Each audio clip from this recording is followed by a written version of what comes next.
Good morning, good afternoon, and good evening, ladies and gentlemen, wherever you are coming from in the world.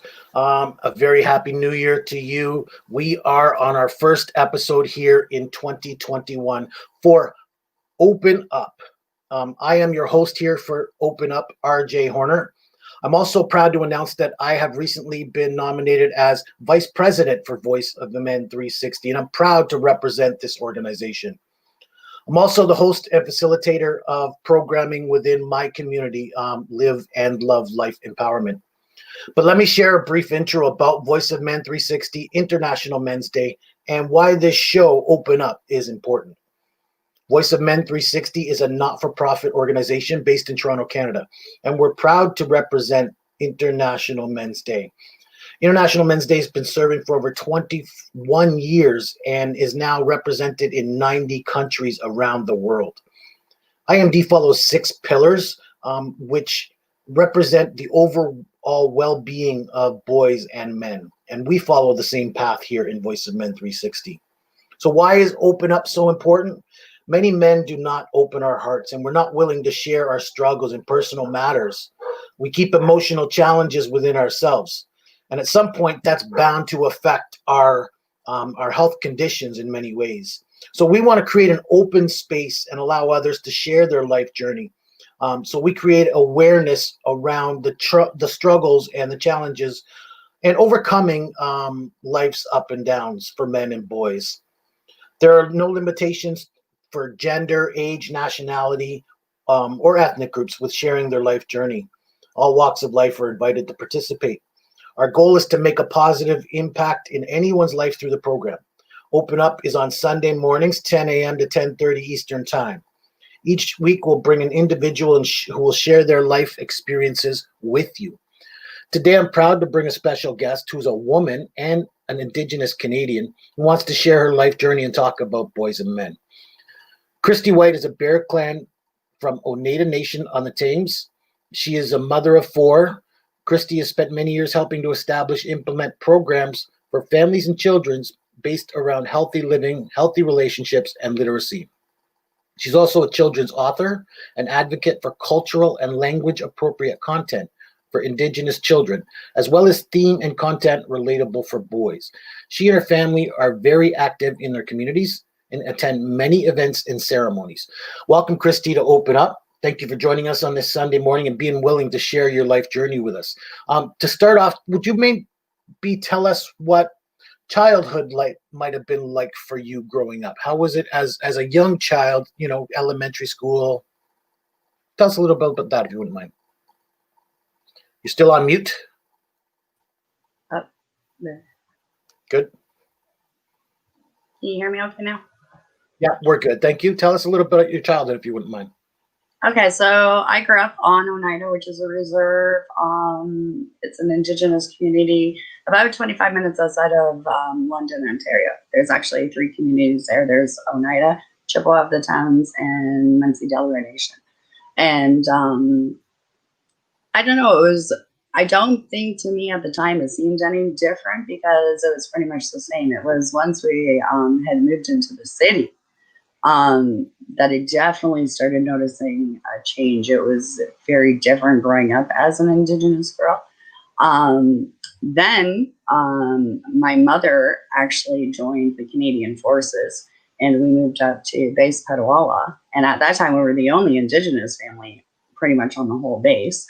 We moved from there to a small community called Chalk River. My mom worked at Atomic Energy of Canada. So I got to see a lot of those, I guess on the female side, gender roles really pushed. I don't think I understood what really was going on in the way of the real Indigenous struggle until I got older, because it almost seemed so normal to us that, other people would look at us a certain way, that people would follow us around, make derogatory remarks. And it was interesting because when people would say things to my mom and dad, it was almost like I had heard it so much that we just kept going, right? Like we never really paid attention. And then as we got older and I started learning more and more and more about Indigenous history, residential school, foster care system, the 60s too. I really, really started looking at almost this imbalance that was going on and couldn't figure out what was happening. For an Indigenous children, especially when you move from reserve into the city, that's the first really big change you start to see between culture, language structure, the way your community works versus urban centers. So when I was a little girl, I'll back up a bit. I used to write storybooks all the time. That was almost like my escape. And then about 4 years ago, 4 days before Christmas, my father was violently murdered in our home community. And that really, really, in that whole gamble of things, really started making me look at all the issues as a whole. I've seen a lot of our men in that whole situation in lights that I don't think I would have ever seen before. But it was definitely a learning experience for me, a learning experience to see that for us as an Indigenous people, especially, our men have come out of a lot of this really, really hurt and push-pull. When it comes to work, when it comes to other things, a lot of them had to leave their home communities, so they no longer have that connection with community.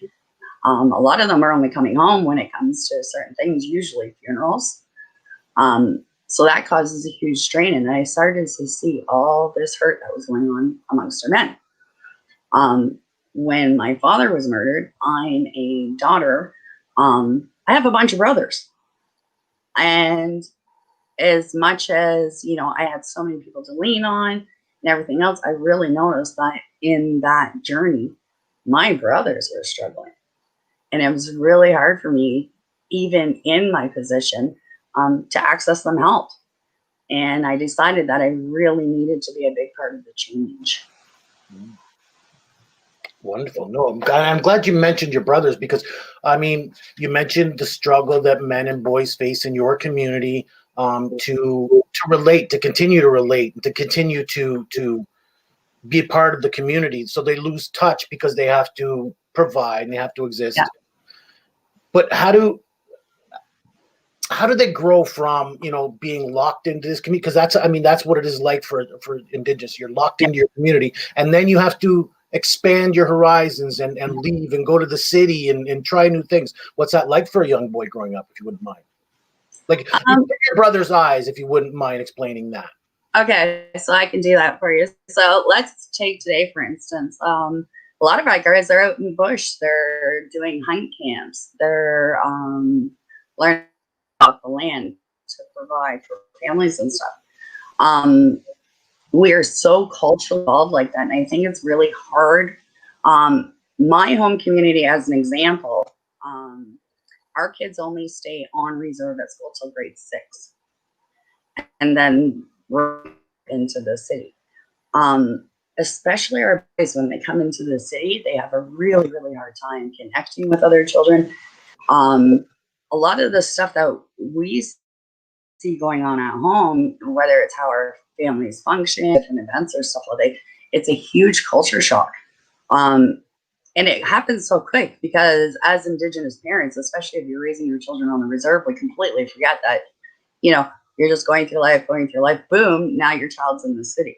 Our girls seem like, as much as it's still very much a culture shock, they seem to deal with a little better.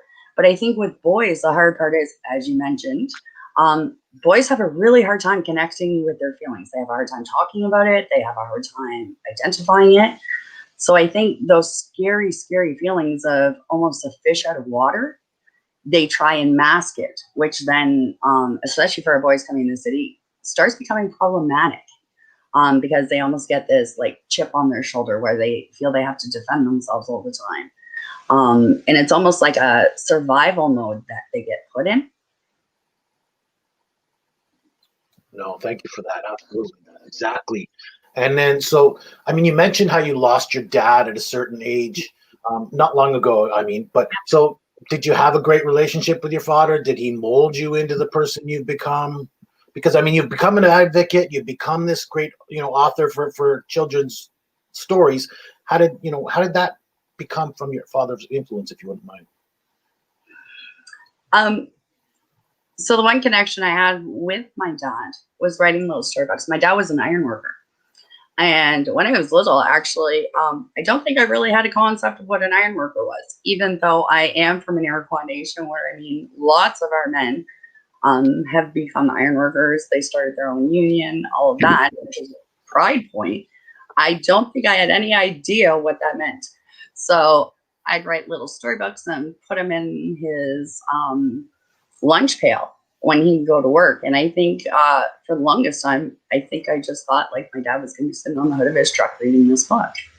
And then as I grew, I kind of, stopped doing that. I kind of lost myself too when I came into the city, and it was all that kind of thing.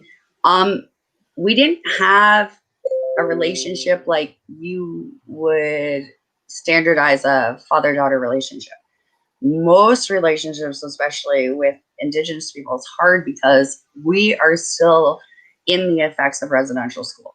So we still have a lot of our communities that have gone to residential school. And out of that, especially with our men, they didn't really learn how to love us in the way that I think we need and the way that society says that they should.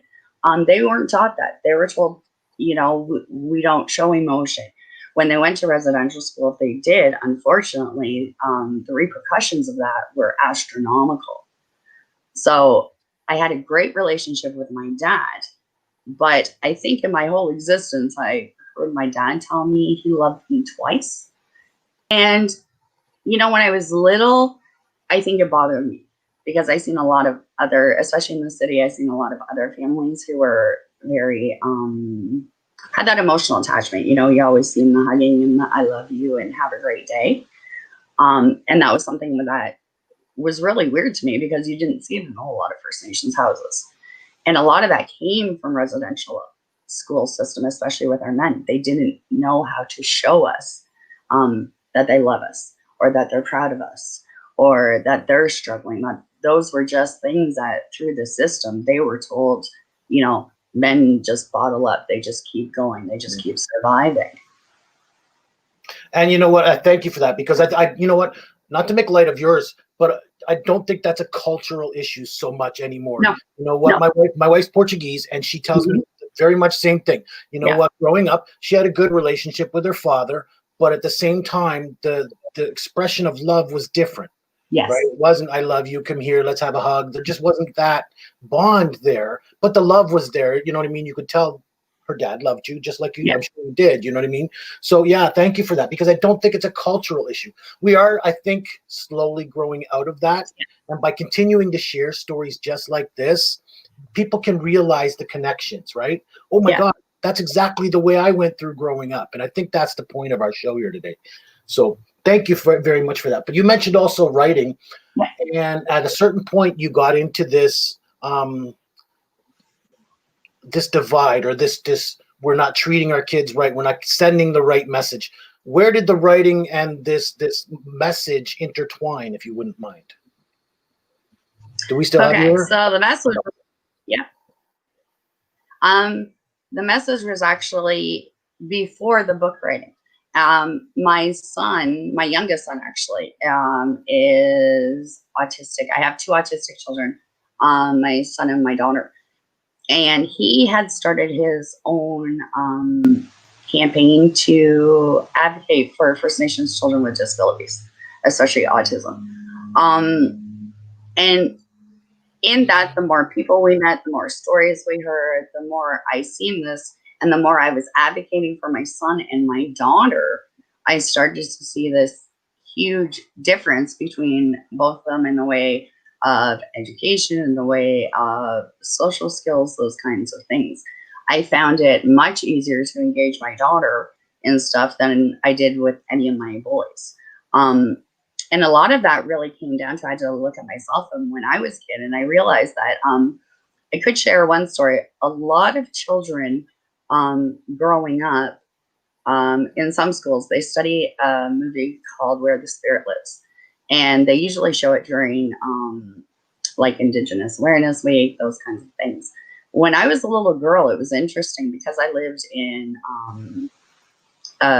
all very, very French community, all of that thing. We were the only First Nation family. I actually looked forward every year to that exercise because I really didn't grasp the concept of residential school, even though we were all still suffering from that.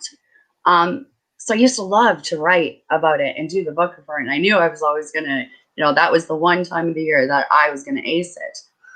And then when my father passed away, some of his ironworker buddies had come up and they had pulled me aside and they wanted to talk to me. And they started talking to me about the storybooks I used to write my dad. And it was interesting because I was like, how do you guys know about my storybooks? And I didn't realize that my dad's literacy skills weren't up to snuff, let's say. So what he would do is at lunchtime when they were apparently way, way up in the sky, which I didn't realize that these books were being read so far up, his buddies would help read it to him. And I stood there and I looked at him and said, my dad couldn't read properly. That was only like 5 years ago. And I really looked and I went, how did I not know this? So I went and had a discussion with my mother. And then I started really, really watching the boys around me.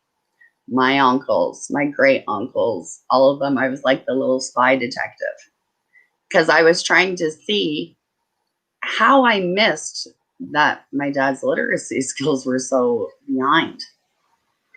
Then I started realizing a good majority of our population, especially our men, left school. Most of them only have grades 6, 7, or 8 because they were going off to work. And then I realized that, so in turn, they had no interest in reading. They had no interest in paperwork. And that just seemed to be the thing. Now we get here.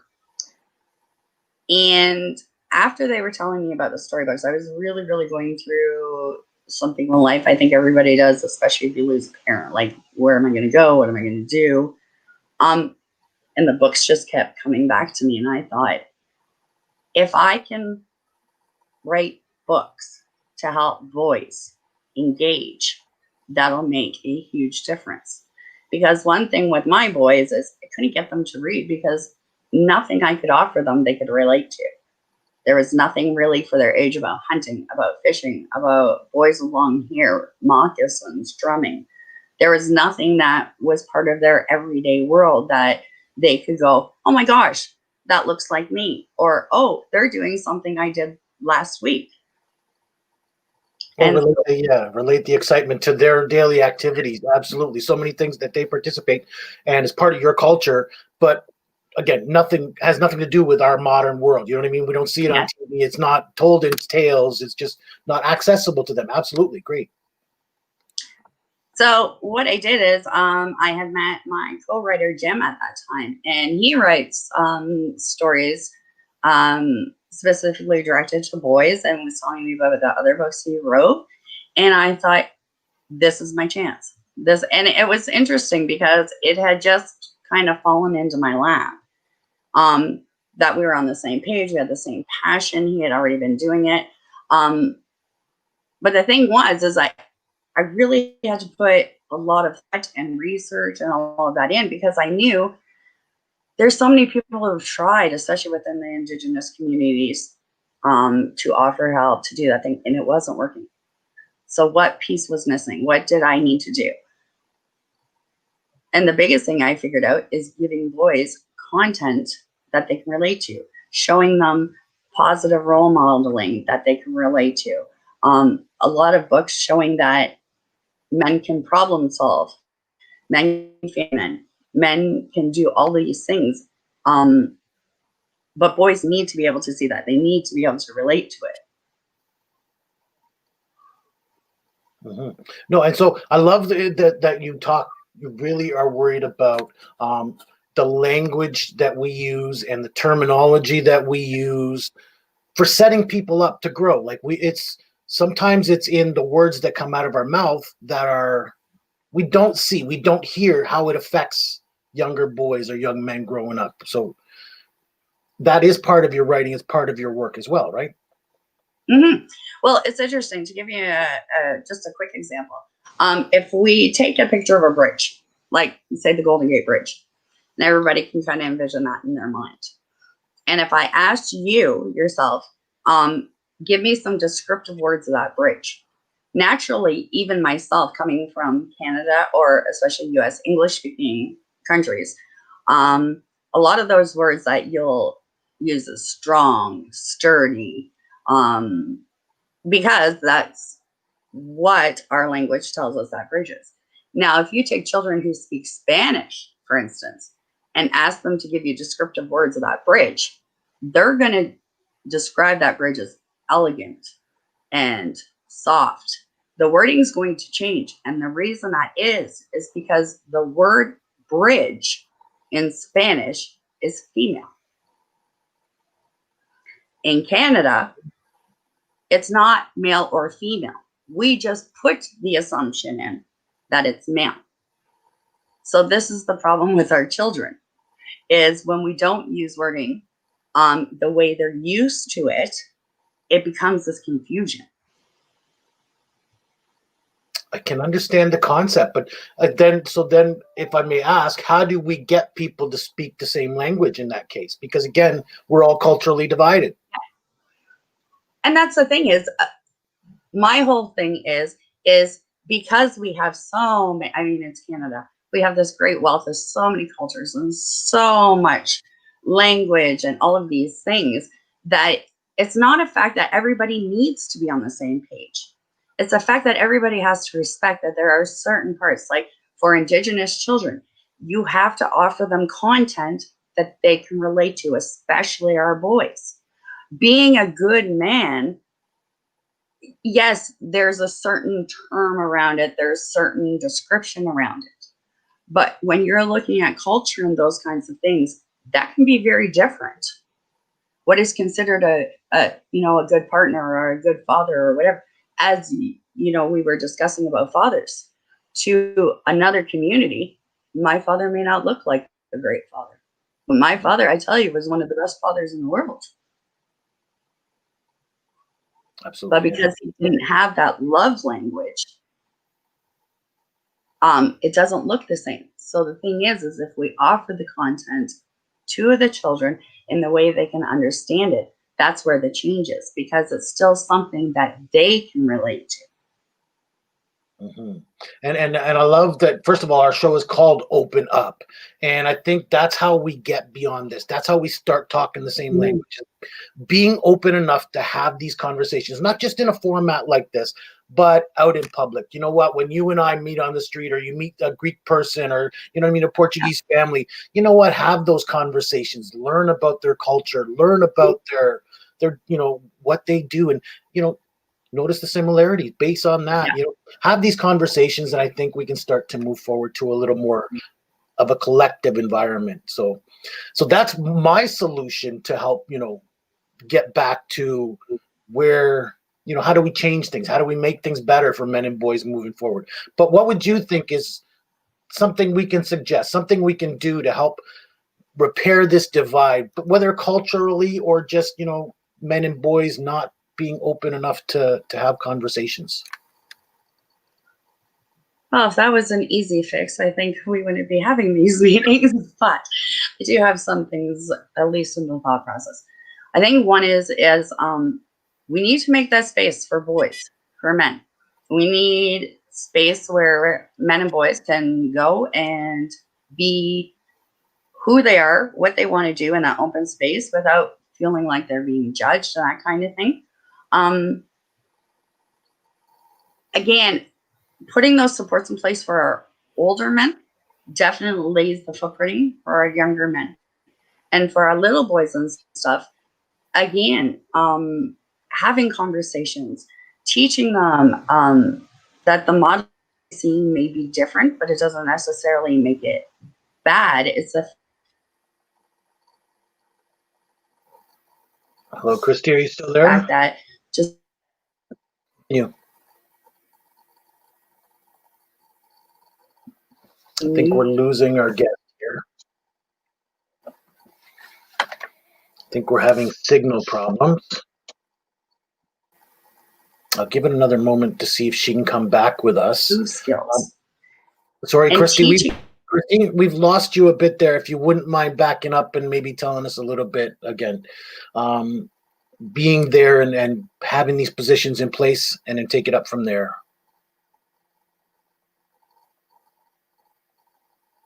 Kristi, are you with us? Okay, I do think we've lost her at this point. So what I'll do in case we do get her back is I'll go on to talk about some of our administration.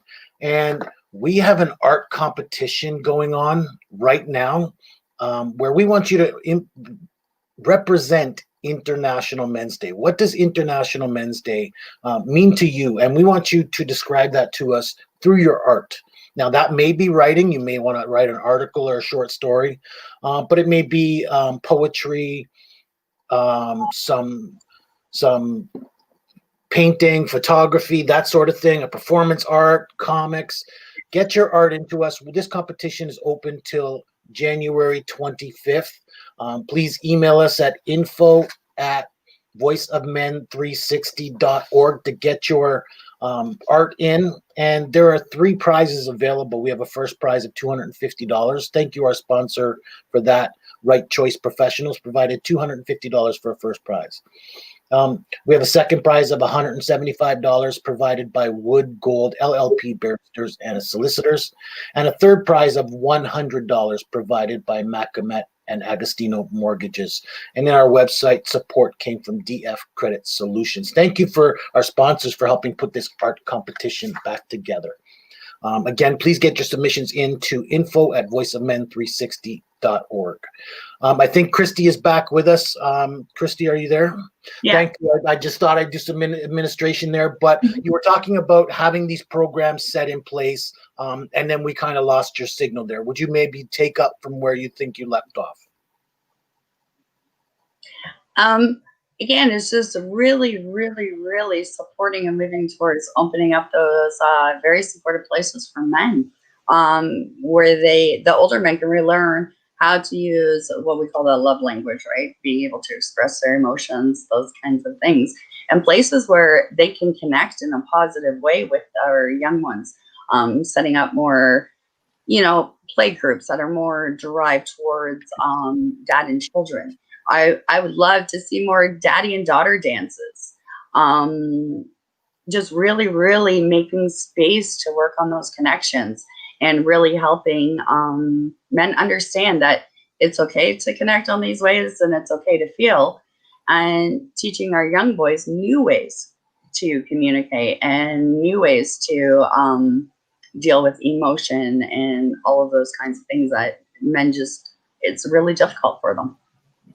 And I think if we can show the benefits or the positive side to these relationships, like the daddy-daughter dance and things like that, I think we give the opportunity to move forward towards change. So thank you, Kristi. So thank you, Kristi White, for joining us today and sharing your life journey with us. We believe that every one of us can pick a few important things from that life experience and share and benefit moving forward from your experience. So thank you for joining us. Also, can I say one more thing? Absolutely, please. Okay, for our contest, what I would like to do is I would like to donate $50, and I would like to open up a small spot if we could for father-children coloring page. Okay. All right. So I invite you to talk to Sivan. We'll coordinate that. Again, you are part of our executive here in Voice of Men 360. So that is something we'll work on. We'll get implemented as soon as we possibly can. So yes, but I would like that to be from Jay and Gizmo book series. Absolutely. Thank you. Thank you. We'll get this implemented as fast as we can. So thank you for that generous donation. Thank you, guys.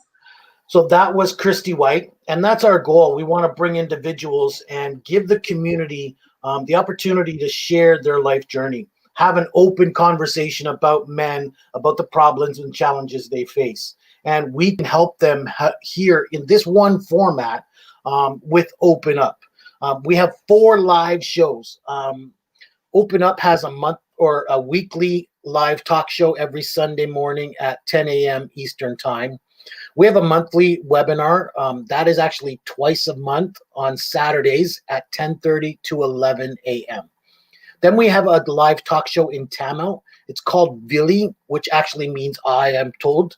And that's on Wednesday at 7:30 Eastern Time or Sundays at 8 a.m. Eastern Time for those who live outside of Canada. And then we have a panel discussion, which we host once a month. You'll have to follow us in our Facebook group. And that, of course, is facebook.com/groups/Voice of Men 360. Follow us there for more information on our panel discussions that you can participate in.